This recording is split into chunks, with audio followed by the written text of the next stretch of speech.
بازدید از طرح سلسله در دره تنگ اولیا.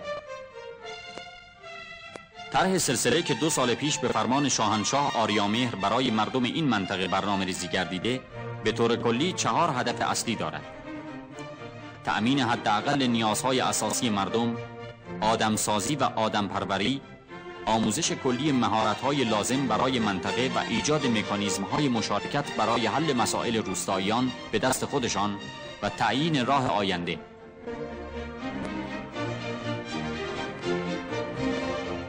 در این بازدید شهبانوی ایران خطاب به مردم یاران طرح سلسله می‌فرمایند: کمک مردم یاران به برادران و خواهران خود که قبلا آموزش‌های لازم را دیده‌اند مهم و حائز اهمیت است.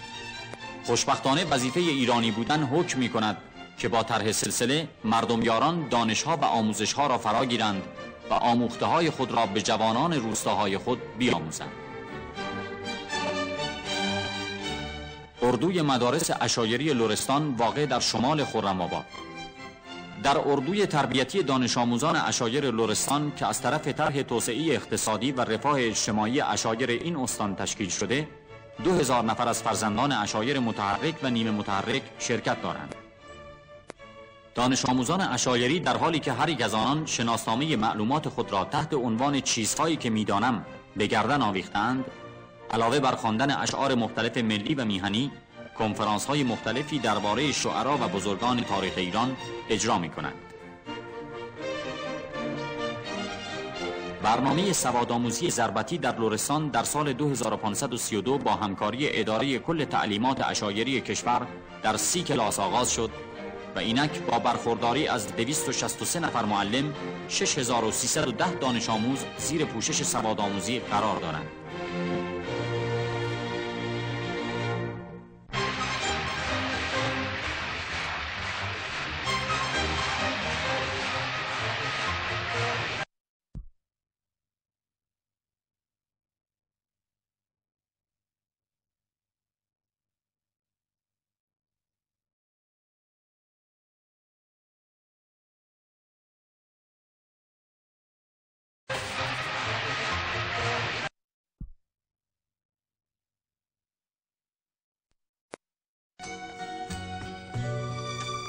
دیدار از مسجد سلطانی بروجرد.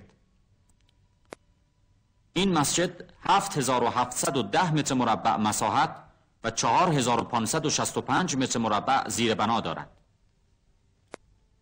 در جریان این دیدار نمایشگاه علائم و نشانه‌های مذهبی که با همکاری مرکز مردم شناسی ایران و اداره فرهنگ و هنر بروجرد تشکیل یافته مورد بازدید قرار می‌گیرد.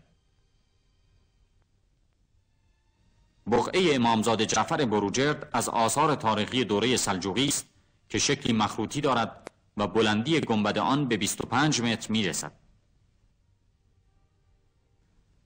به روایتی نام مدفون در این بقعه جعفر ابن حسن از اعقاب حضرت علی علیه السلام است.